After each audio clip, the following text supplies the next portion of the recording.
Arab News के India correspondent Sanjay Kumar ji इस वक्त डिबेट में सम्मिलित हैं हमारे साथ। संजय भाई, बहुत स्वागत और धन्यवाद हमें समय देने के लिए।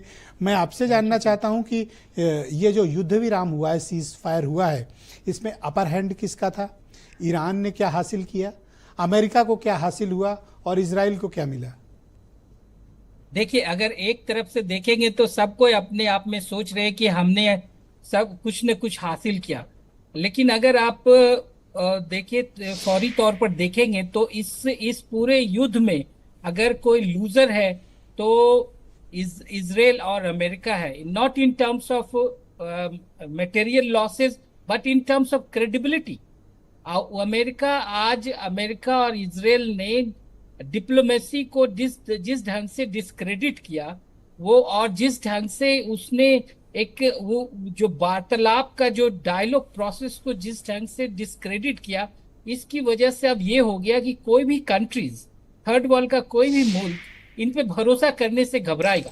आप देखिए, यही अमेरिका था जब 2018 में जो ईरान न्यूक्लियर वार्तालाप कर रहा था, जो ईरान न्यूक्लियर डील जो P5 nation, permanent Nations, United Nations के थे, उनसे वार्तालाप चल रहा था, और उसको अचानक अमेरिका ने 2018 में खत्म कर दिया यूनिलैटरली।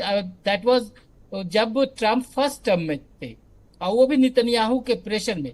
ये दूसरी दफा हुआ जब ट्रम्प दोबारा आए तो उन्होंने बोला कि चलो फिर से वार्तालाप शुरू करते हैं, ईरान को इंगेज करते हैं। और जब दोबारा ईरान से वार्तालाप करना शुरू किया, 4 राउंड की बातचीत शुरू हुई, उसके बाद 5वें राउंड शुरू होने से पहले इजराइल अटैक कर दिया। तो क्या इसमें शो करता है? सर, मैं आपके समक्ष 2 उदाहरण प्रस्तुत करता हूं और आपकी ओपिनियन जानना चाहता हूं। आपसे 4 दिन पहले ट्रंप ने एक ट्वीट किया और कहा कि उन्हें पता है कि ईरान का सो कॉल्ड सुप्रीम लीडर कहां छिपा हुआ है और वो उन्हें किसी भी समय मार सकते हैं, पर आज नहीं मारेंगे। ये एक तरीके से डेथ वारंट पर साइन करना था जो अमेरिका ने कहा, और उन्होंने तुरंत बाद ट्वीट भी किया और कहा अनकंडीशनल सरेंडर वो चाहते थे। Point number 1। पॉइंट नंबर 2, जैसे ही अमेरिकी बेस पर कतर में अटैक किया ईरान ने, तुरंत आ गया नेक्स्ट मॉर्निंग कि हम न तो सत्ता परिवर्तन चाहते हैं और न हम सरेंडर चाहते हैं, हम सीज फायर चाहते हैं। ऐसा कभी मिसाल है दुनिया में कि किसी मुल्क ने अमेरिका पर हमला किया हो और अमेरिका ने जवाब देने की बजाय उससे सुलह का रास्ता चुना हो? बदनामी तो अमेरिका की हुई सर। अमेरिका के लिए ये देखिए, अमेरिका एक तो डोमेस्टिक प्रेशर में काफी ट्रम्प आ गए, अपने ही जो मागा मेक अमेरिका ग्रेट वाला जो कॉन्स्टिट्यूएंसी, उसके प्रेशर में आ गए। दूसरी बात, ये युद्ध अब मिडिल ईस्ट के दूसरे कंट्रीज तक फैल गया, तो उसमें अगर आप ये कतर और फिर कुवैत, 20 प्लेसेस जहां पे 20 जगह पे जहां पे अमेरिकन बेड़ा है मिडिल ईस्ट में, अगर ये युद्ध मिडिल ईस्ट में फैल जाता तो अमेरिका को वही डर था कि जो 2003 में इराक में घुसने के बाद हुआ, जो 2011 में लीबिया में घुसने के बाद हुआ, कैसे वो फंस गए, और जिसकी वजह से न केवल मिडिल ईस्ट तबाह हो गया बल्कि अमेरिका को इतना नुकसान हुआ। तो सर, ये क्लैरिटी दो कि क्या मिडिल ईस्ट का नया लीडर ईरान है? नॉट ओनली मिडिल ईस्ट, आज देखिए केवल मिडिल ईस्ट का नहीं, अरब वर्ल्ड में एक जो उसकी साख बढ़ी है, इस्लामिक कंट्रीज में जो उसकी साख बढ़ी है, प्लस ग्लोबल साउथ में ईरान ही एक ऐसा मुल्क है जो अमेरिका को सीधे सीधे चैलेंज किया, और इजराइल अमेरिका दोनों कंबाइंड को 12 दिनों तक झेला भी, और इजराइल की वो हालत कर दी कि जो कभी भी किसी भी युद्ध में 1948 के बाद आपने तो बहुत लिखा और पढ़ा होगा खामेनेई के बारे में।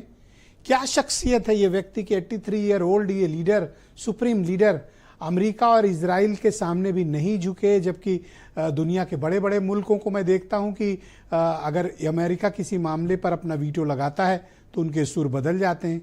फिर इस व्यक्ति को डर क्यों नहीं लगा अमेरिका से? अब देखिए, अमेरिका ने खामेनेई को तो एक नई जिंदगी दे दी। उस 86 साल के बूढ़े को उसने एक नई जिंदगी दे दी। आप खामेनेई जो क्रेडिबिलिटी क्राइसिस से गुजर रहे थे अपने ही देश में, इस युद्ध के बाद जिस ढंग से पूरे ईरान में यूनिटी हुआ, उससे उनकी साख बढ़ गई, न केवल ईरान में बल्कि उन सारे तो ये जो मुल्कों अरब में वर्ल्ड है, स्पेशली सऊदी हो गया, मिडिल ईस्ट हो गया, अरे वो सॉरी आपका सऊदी अरेबिया, यूएई, कतर, ये तो अब सरेंडर कर गए ईरान के सामने। इनकी दम नहीं, क्योंकि कतर को मारा अगले आदमी ने, और कतर मध्यस्थता भी कर रहा है, मार खाने के बाद भी कतर। मतलब मैं इस तरह के शब्द नहीं यूज करने चाहिए टेलीविजन पर हमला झेलने के बाद भी, मिसाइल खाने के बाद भी अपनी धरती पे वो ईरान के साथ मदद में खड़ा हुआ है।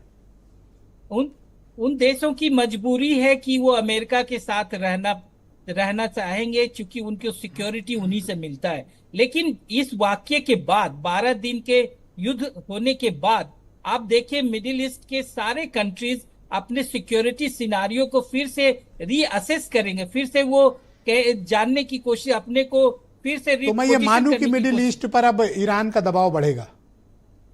ईरान का दबाव प्लस अमेरिका ने जो जो धोखा दिया ईरान को, वार्तालाप पे लाके आपने अटैक किया, इससे ये डर सब में है कि ये उनको अपनी सुरक्षा के लिए डिटरेंस। तो अमेरिका एक ट्रस्टेड पावर नहीं है, एकदम नहीं। अमेरिका सबसे बड़ा लूजर। शुक्रिया संजय भाई, प्लीज हमारे साथ बने रहिएगा, मैं डिबेट को आगे बढ़ाऊंगा।